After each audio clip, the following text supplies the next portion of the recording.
The cave glowed with the restless light of a fire, its flames licking upward and casting long, shifting shadows across the stone walls. In the stillness, a figure bent low, threading tiny pierced shells onto a strand of cord made from sinew. Each shell clinked softly against the necks, fragile yet deliberate, like a quiet heartbeat in the dark. This was not the making of a tool, nor the gathering of food. It was something else. In that moment, survival stepped aside for expression. The necklace, simple yet purposeful, was a declaration, a mark of self, of belonging, of story. In those shells lay the first spark of human identity, a message carried not in words, but in the shimmer of firelight on stone. Stone axes could cut, spears could kill, and fire could keep the darkness away.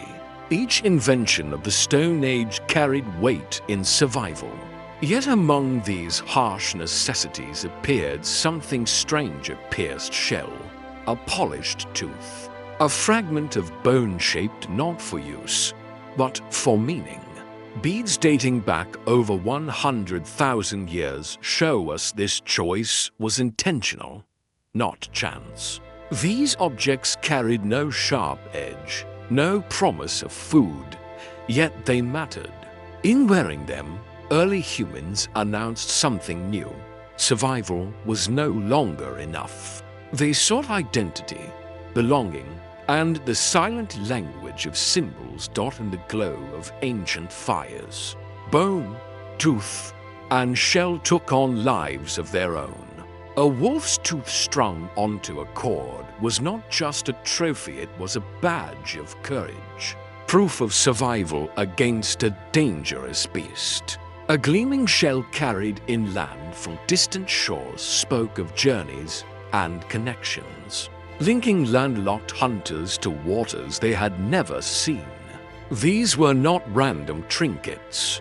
They were messages, silent but powerful, telling others who a person was, where they belonged, and what they valued.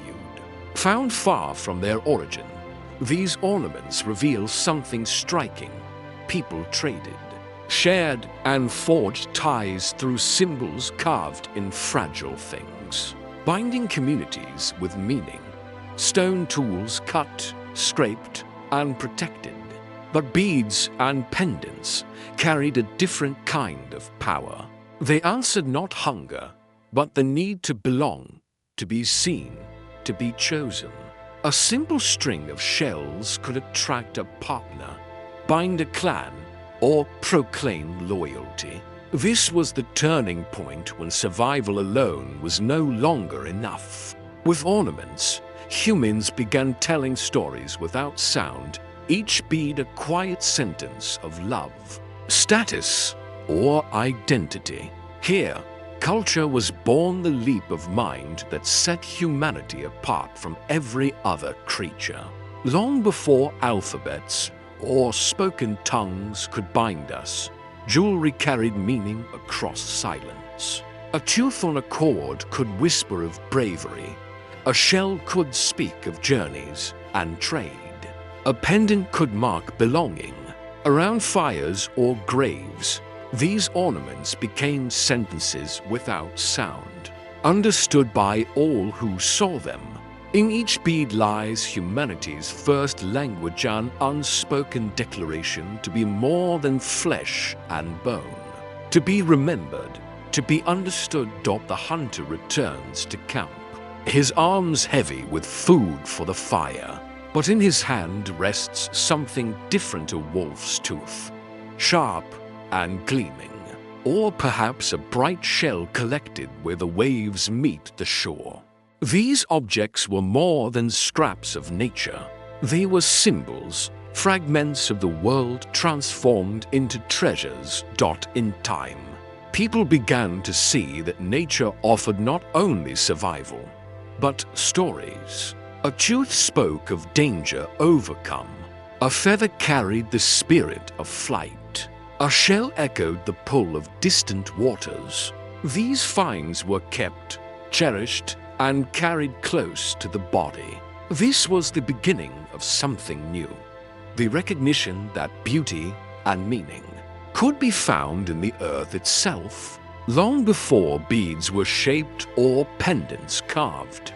The first jewelry was simply the choice to hold on to what stirred the human spirit.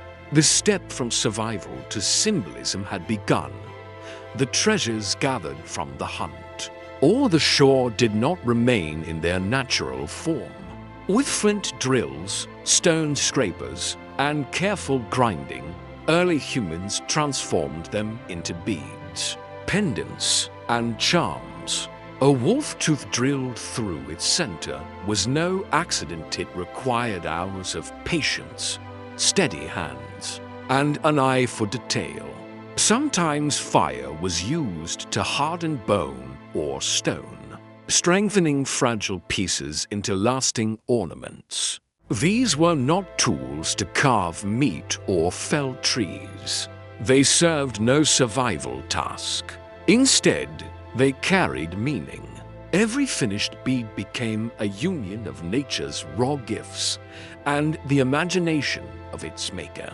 Across the dry plains of Africa and the shadow of ancient river valleys, archaeologists uncovered treasures that should never have been there. Ostrich eggshell beads appeared in places where ostriches no longer roamed, while marine shells gleamed from sites hundreds of kilometers away from any shoreline. These finds revealed something extraordinary. Early humans were not isolated. They carried symbols across vast landscapes, exchanging them like silent promises. A shell brought inland was more than decoration. It was a fragment of the sea itself. An eggshell bead was a shared sign of belonging. Through these ornaments, strangers became allies, and scattered bands of humans began weaving the first threads of community. A necklace in the Stone Age was never just decoration. Every object carried a meaning that went beyond its shape. A wolf's tooth spoke of courage, proof that its wearer had faced danger and survived. A carved bone whispered of ancestry, a tie to those who had walked before. Polished stones were more than beautiful. They pulsed with spiritual weight, seen as protectors or channels of unseen forces. Shells gleamed with the promise of water and fertility, while pigments like red ochre and green malachite gave life, protection, and renewal. When worn, these ornaments turned invisible ideas bravery, status, belonging into symbols everyone could read. They were humanity's first visual language, stories carried on the body. Every ornament of the Stone Age was a story made solid. A bone pendant recalled the thrill of a hunt. A shell necklace carried the memory of a shoreline far from home. A polished stone became a silent prayer for protection or renewal. These were not empty trinkets, but living records, identity etched into nature itself. Long before the first symbols were drawn on cave walls, humans wore their history on their bodies, carrying memory, belief, and belonging wherever they walked. A hand dips into the earth, lifting a pinch of powdered ochre, its red dust clinging like blood to the skin. In that moment, nature revealed a hidden gift: color. Charcoal pulled from fire, ochre ground from stone, and minerals scraped from soil became the first pigments of humanity. These shades were not limited to cave walls. They stained beads, pendants, and flesh itself. Through color, simple ornaments became living symbols, carrying emotion and belief in every vivid mark. Red ochre, pressed into beads and pendants, carried the very essence of life. Its deep crimson mirrored the flow of blood, the spark of fertility, the promise of renewal after hardship. It was not just color, it was vitality, worn like a shield. Black charcoal held a different weight. It cloaked objects in mystery, in the unseen power of night and shadow. Together, red and black transformed jewelry into symbols of strength and belonging. Each ornament a silent declaration that its wearer was part of something enduring, something greater than survival alone. Beneath the soil of ancient graves, archaeologists have uncovered a haunting picture of belief etched in color. The bodies were not simply laid to rest, they were wrapped in ritual, their final moments marked with beads, shells, and ornaments brushed with red ochre. The earth itself was mixed with pigment, as though the ground had to glow with the same lifeblood that once flowed through the living. It was not random, nor was it decorative. It was a language of survival beyond the grave. The red that clung to bone and jewelry spoke of renewal, of a force that did not die with the body, but lingered in the unseen. To coat a necklace or cover the resting place of the dead in ochre was to send them forward armored in color, a silent prayer painted across eternity. The ornaments became more than objects of beauty, they became guardians, companions on the long and uncertain passage into the afterlife.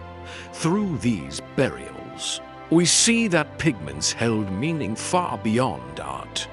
They tied memory to ritual, identity to belief, and the living to their dead.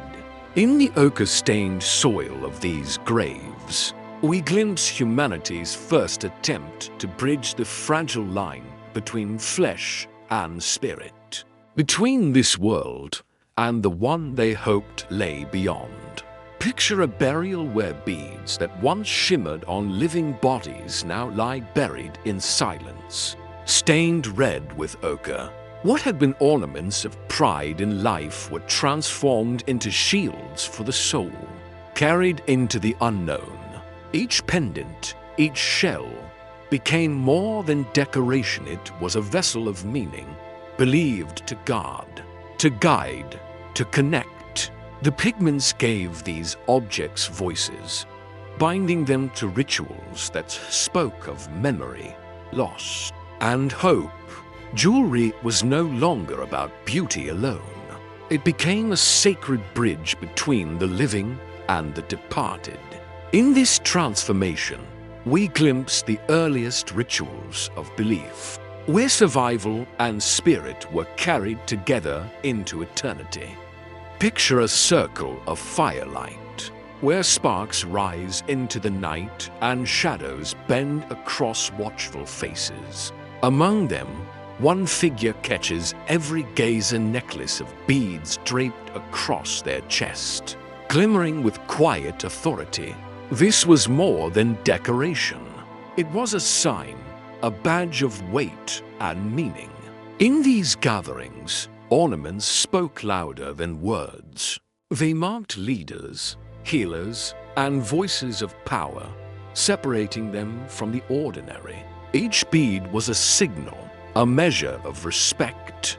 Jewelry turned the human body into a stage, where status and identity were worn for all to see. Not every ornament was equal. Some were made of simple bone or wood, yet others carried a weight far greater, rare shells brought from distant shores, stones that gleamed with impossible light, feathers unlike any others.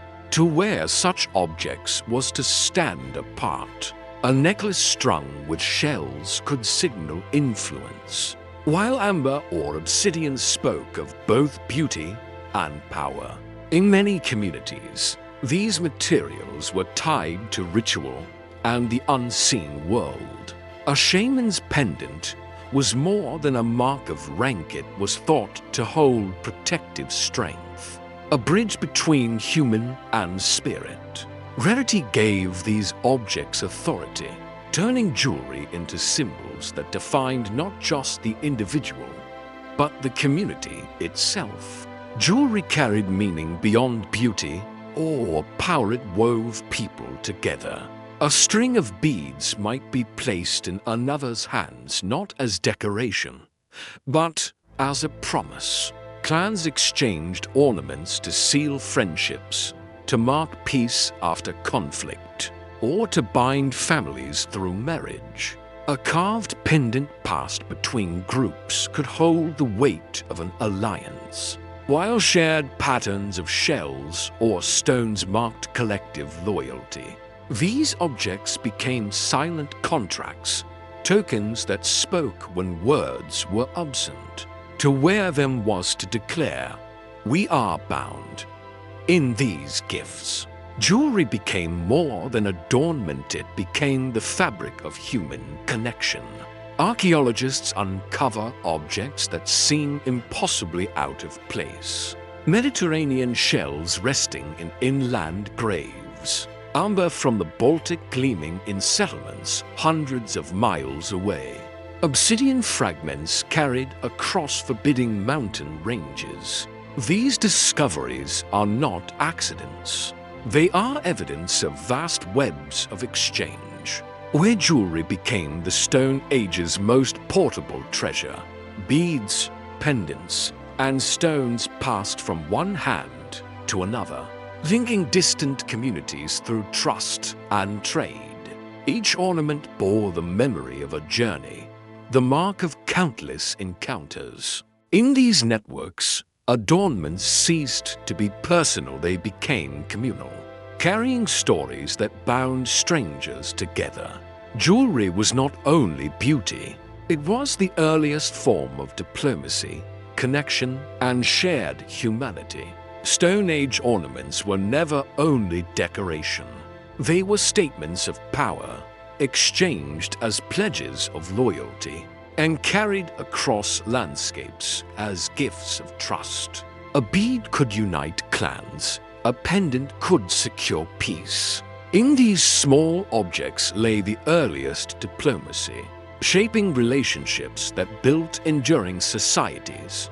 Step into a modern jewelry store, where glass cases gleam with gold and diamonds. Their brilliance feels timeless, yet their story begins far earlier with a single pierced shell, strung on a cord by human hands tens of thousands of years ago.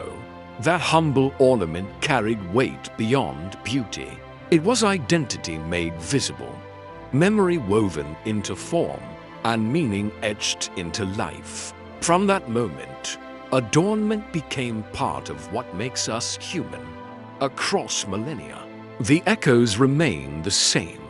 Stone Age beads, strung from bone or shell, find their mirror in today's wedding rings. Military medals and tattoos, though separated by time, they serve one enduring purpose: to declare who we are, what we value, and where we belong. A hunter's pendant whispered of courage, just as a soldier's medal shines with sacrifice. Materials may shift from bone to gold, from pigment to ink, yet the impulse to carry identity upon the body never fades. Across ages and continents, from pierced shells to polished diamonds, the impulse has never wavered. Adornment is not a luxury, it is instinct.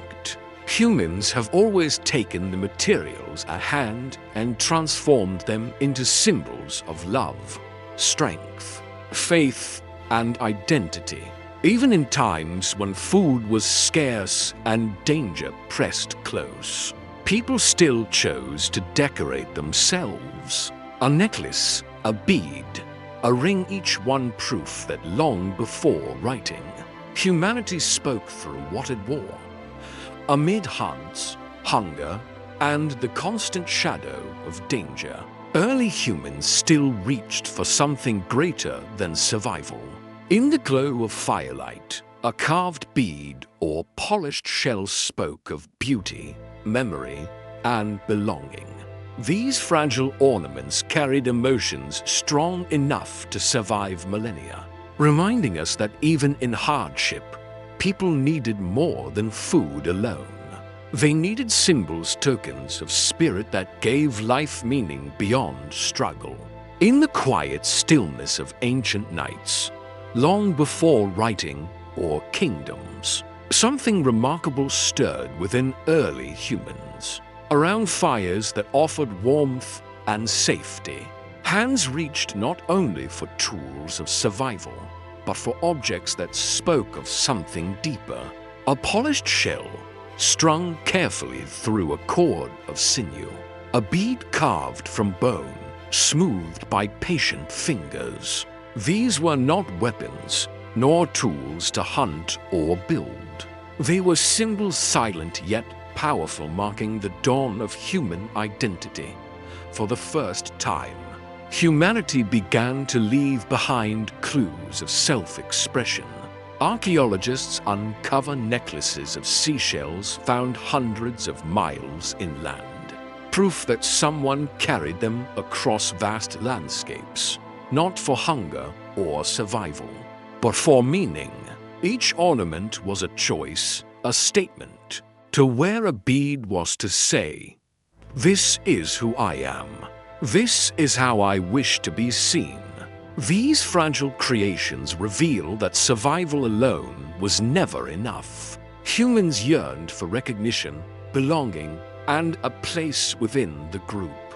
The making of these early adornments required patience. A bead of stone took hours, sometimes days, to carve with primitive tools. That effort tells us the act itself mattered as much as the result. Perhaps the maker wished to honor the dead, or to signal strength, or to attract companionship.